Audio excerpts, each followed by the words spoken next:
मालिक की जो प्रजा है, मालिक की जो सृष्टि है,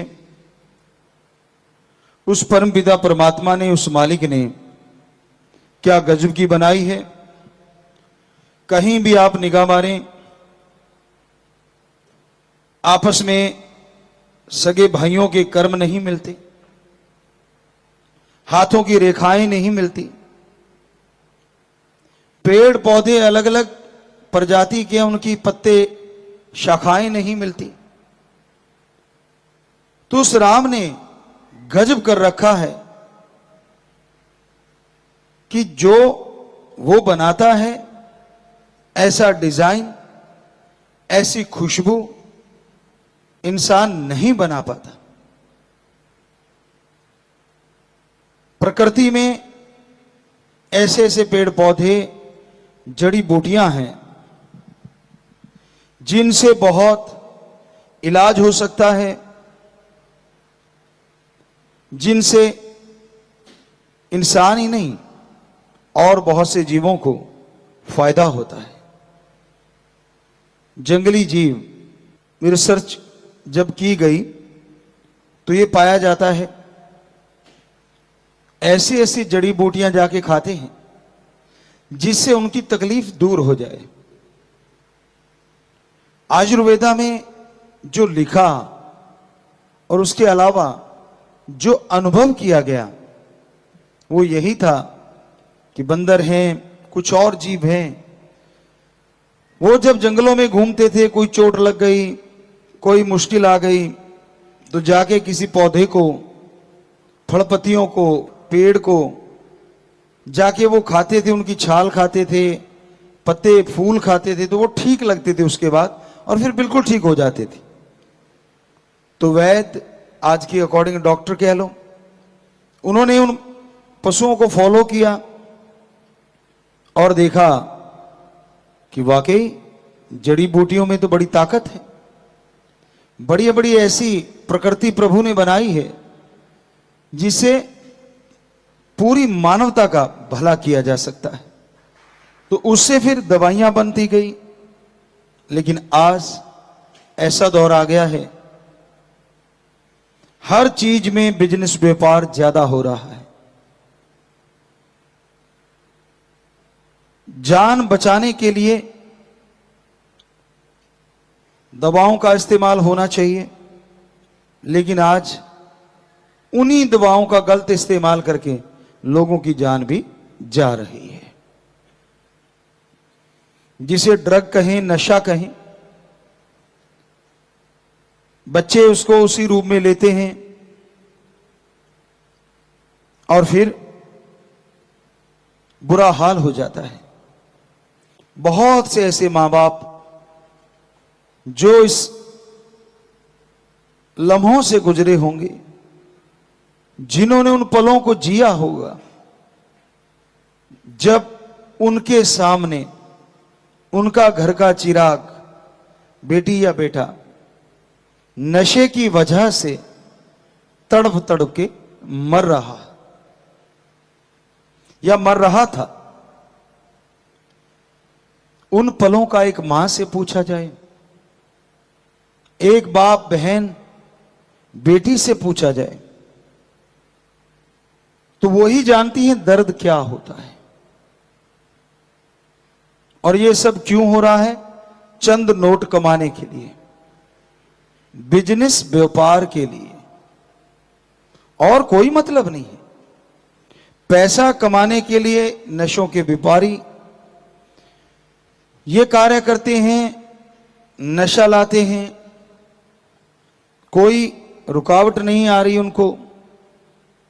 हालांकि कोशिशें की जा रही हैं कि नशा खत्म किया जाए, और यकीन मानो जब ये कोशिशें बड़ा रूप धारण कर लेंगी तो नशा भी खत्म होगा और व्यापारी भी, व्यापार बदल जाएंगे।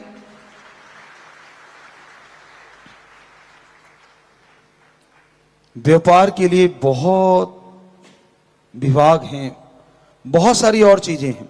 तो परमपिता परमात्मा अपने संतों द्वारा अपने दया का, अपने रहमत का पैगाम भेजता रहता है कि भाई सतगुरु राम दयालु है, अगर आप सुन के अमल करोगे तो वो दया का सागर आप पे इतनी दया मेहर बरसाएगा कि आपके घर, आपके आंगन छोटे पड़ जाएंगे और उसकी मूसलाधार कृपा दृष्टि बरसती चली जाएगी, रहमो करम बरसता चला जाएगा। उसकी रहमत कैसे बरसती है? उसकी रहमत, उसकी कृपा जब बरसती है तो आदमी के अंदर आत्मिक शक्तियां जागृत हो जाती हैं, सोल पावर जाग उठती है और इंसान वो सोच लेके आता है जो उसने कभी कल्पना नहीं की होती। आप सत्संगी हैं, वचनों पे ठोक के पहरा देते हैं, दृढ़ यकीन रखते हैं, सुमरन करो और सुमरन से पहले प्रार्थना करो। पढ़ने वाले बच्चे पढ़ाई की, बिजनेसमैन व्यापारी अपने व्यापार की, यानी जो भी आप अच्छा कर्म कर रहे हैं।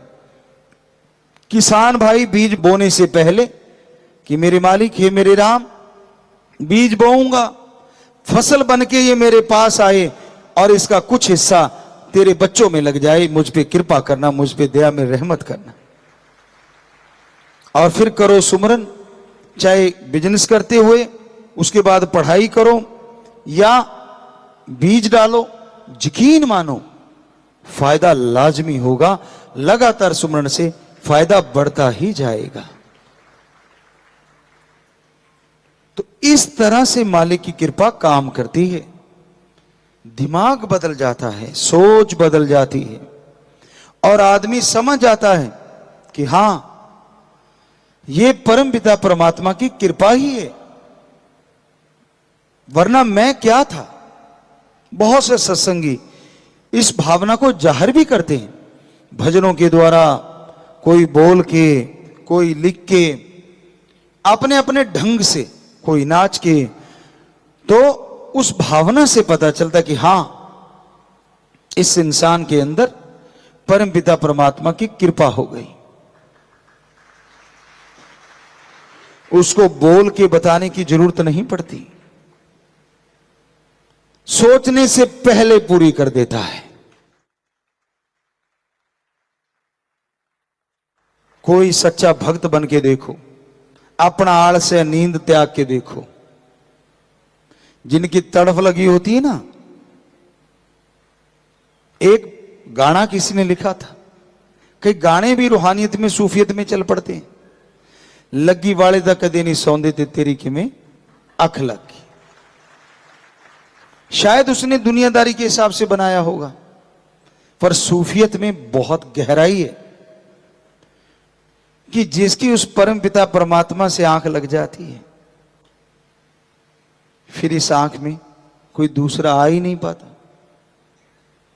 क्योंकि देखने का विजन बड़ा छोटा सा होता है। डॉक्टर साहबान जानते हैं, एक सेंटर में हमारे बिंदु होता है, एक छोटा सा, सारा पिक्सल वहीं से आता है। फोकस, डी फोकस, सारा कुछ फोकस करना, आउट ऑफ फोकस जाना, ये कैमरों का काम है। लेकिन राम जी ने ये जो कैमरे बनाए ना, ये आउट ऑफ फोकस नहीं होते। यहां देखो, चांद पे देखो, एक पल में इतना तो ना कोई कैमरा बना ना और कभी बनेगा कि इतना क्लोज, और एक पल में वहां और एक पल में यहां। ये उनसे भी कई गुना ज्यादा फास्ट होता है, कई गुना ज्यादा फास्ट, सेकंड के 100वें हिस्से से भी आगे। आंखें यूं देख के यूं देखती हैं तो पता नहीं कहां से क्या क्या देख लेती। और गजब तो ये है ना, क्योंकि हम डायरेक्टर हैं, बहुत मालूम, डीओपी भी हैं, तो हमें पता है इन चीजों का। आपको पहले भी एक दिन बोला था कि 8R होता है, एक ऐसा लेंस होता है जो यहां तक दिखा देता है, फिश आई होता है जो यहां तक दिखा देता है। लेकिन गजब तो ये है ना, राम जी ने हमारी ये जो आंखें बनाई है ना, ये यहां तक दिखाती है 180 डिग्री। कमाल तो ये है, ये डीफोकस नहीं होती कभी भी, आउट ऑफ फोकस नहीं होता, पूरा दिखता है इधर कौन खड़ा, इधर कौन खड़ा। सेंस जागने चाहिए। लेकिन इस सबको इकट्ठा करके जब एक बिंदु पे लगा देते हैं तो भगवान भी आ जाते हैं। गजब है। कैमरे को जितना मर्जी फोकस करते रहो, कुछ भी करते रहो, भगवान का ढंग की पिक्चर आ जाए वही काफी है। लेकिन कमाल है ना, जब ये सारे पिक्सल इकट्ठे होके एक जगह इकट्ठे हो जाते हैं ये पॉइंट पे, तो फिर वो रास्ता खुल जाता है परमपिता परमात्मा तक जाने का। कमाल का ऑटोमेटिक विजन है, कमाल के ये लेंस हैं जो अलग से लगाने नहीं पड़ते। क्योंकि शूट करते थे, आपको बोला डीओपी, डायरेक्टर ऑफ फोटोग्राफी या जो भी नाम ले, तो उनका काम होता है जब वो देखते हैं कि मैंने कौन सा सीन लेना है तो वो लेंस बदल के दूसरा लगाया जाता है। कि अब मैंने फोकस बिल्कुल क्लोज लेना है, अब मैंने वाइड एंगल लेना है, अब मैंने लोअर एंगल लेना, अब मैंने ये लेना है, तो वो सारे अलग से लेंस होते हैं।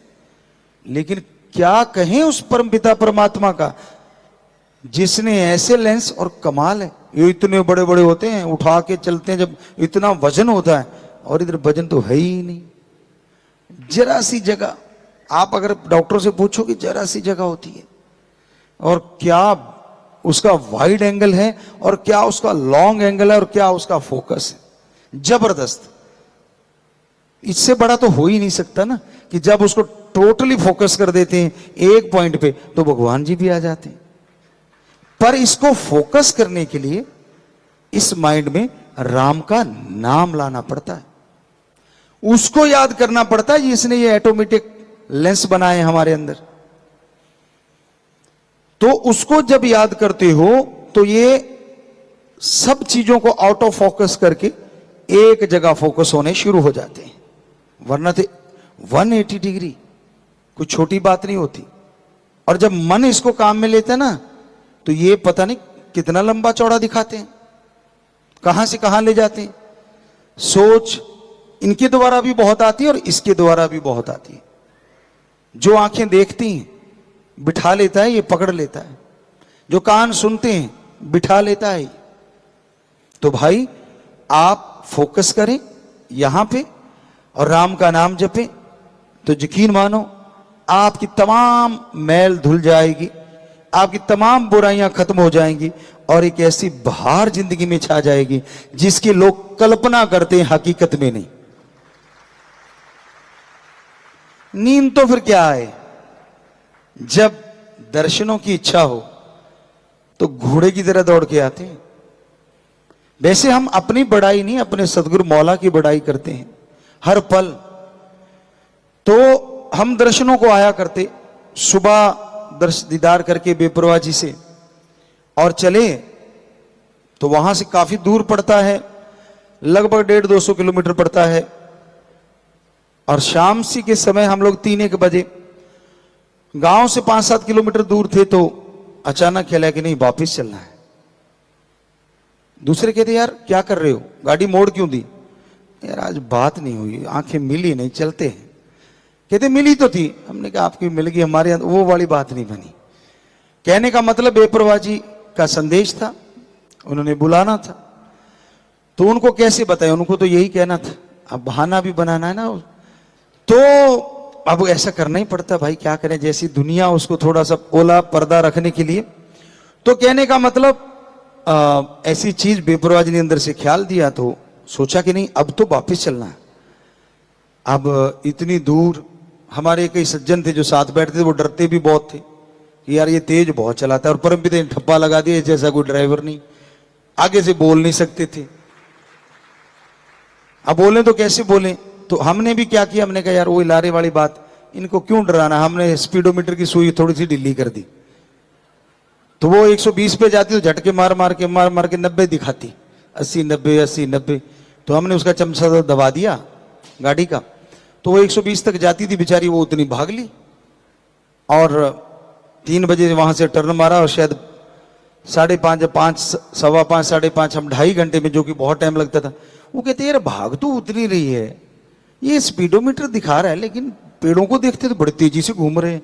हमने कहा ये आपके ना थोड़ा सा वो हो गया, सफर का नशा चढ़ा हुआ, आंखें बंद करो, थोड़ा सुमरण करो, भक्तजन हो आप। तो बेचारे सुमरण करने लग जाते, और उनको क्या पता कि सुई ढीली है। कहते यार ये झटके से मारती है। हमने कहा खराब हो जाती हैं, अब इतनी कौन सा मत्था मारे, ठीक है जो चल रहा। तो जा पहुंची और बेपरवाह जी मजलिस करके 6 बजे थे या 5:30, अब हमें पूरा वो ध्यान में नहीं है। तो उस टाइम बेपरवाह जी तेराबास में मस्ताना जी धाम में जो हॉल की तरफ गेट है, शायद उसी तरफ से जा रहे थे अंदर। तो हम जा पहुंचे, कहते हमें मिली आंखों से आंखें। कहते अच्छा आगे। हमने कहा आप बुलाओ और हमारी औकात, ये आंखों की बातें होती हैं। तो कहने का मतलब बेपरवाह जी के हाजिर हुए और फिर बात पूछी। कहते अच्छा। बेपरवाह जी फरमाने लगे, हंस पड़े, मुस्कुराए। कहते आप फिर आगे, सुबह तो मिले थे भाई। अब उन्होंने भी यही कहा था, यार सुबह तो मिल के आए। वो हमें देखने लगे। कहते अच्छा कोई बात नहीं, अब आए हो तो आपा ये सेवा करनी है, ये काम करना है। बेपरवाह जी खड़े रहे और इधर से हमारा प्रोग्राम चलता रहा। उनसे जुबान से बातें हो रही थी और हमारे नैनों से चल रहा था प्रोग्राम। तो वो सारी बातें जब पूरी हो गई, कहते अच्छा अब तो हो गया काम। अब उनको ये समझना है कौन सा काम हो गया। वो कहते हाँ जी दर्शन हो गए पिताजी, अब ठीक है। कहते अच्छा फिर अब जाना चाहो तो जाओ। तो हमें क्या लगे, बोल अब फिर तो नहीं ले आएगा वापिस। कहते नहीं तो यहीं सो जाते हैं। हमने कहा नहीं अब नहीं ले जाते। बेपरवाह जी ने बोल तो दिया यार, काम हो गया, अपने दर्शन हो गए बस। तो बड़े खुश, कहते हाँ यार वाकई दर्शन तो हो गए। यार तूने गाड़ी बता, सच बता कितनी थी। हमने कहा आपकी सुई बताती है, हमें सच झूठ का क्यों पूछते हो। कहते सुई तो 80-90 पे रही। वो जाते टाइम भी बेचारी वो हम 80-90 ही चलाई, तो वो 80-90 पे धक्का मार मार के आ जाती थी, उससे आगे नहीं जाती थी, ये पक्का था उसका। तो कहते हाँ यार अब भी उतनी ही जा रही है। पर पेड़, हमने कहा अंधेरे में पेड़ कैसे घूमेंगे। तो हम लोग घर पहुंच गए। तो कहने का मतलब जब लगी होती है ना तो फिर लगी होती है। खसम को भी पता होता है उस राम को, सतगुरु मौला को। और कई ऐसे होते हैं यहां सोए रहते हैं, उठ के आने में भी यूं डगमगाते हुए यूं आएंगे, बड़ा तरस आता है। अरे जिनको नसीब है वो नसीब बनाना नहीं चाहते, और जो नसीब बनाना चाहते कई बार नसीब नहीं हो पाता। पर हमेशा ऐसा नहीं रहने वाला। जिनको चाहते हैं उनके तो जरूर बनने हैं, वो घर बैठे तो भी बन जाएंगे। और ये मत समझो कि यहां बैठा वो ज्यादा ही बनवा लेगा। अब जिसको इच्छा ही नहीं है, नींद नहीं मार रखा है, उठ के आने में तकलीफ, चलने में तकलीफ, पांव घसीट घसीट के चलना, ऐसे लगता है जैसे अमली आ रहा हो। जो यार का अमली होता ना तो कहता है पंख लगा दे यारा उड़ के आ जाऊं। जो राम का आशिक होता है, परमपिता परमात्मा का आशिक होता है, तो आशिक तो उसके बन के रहो।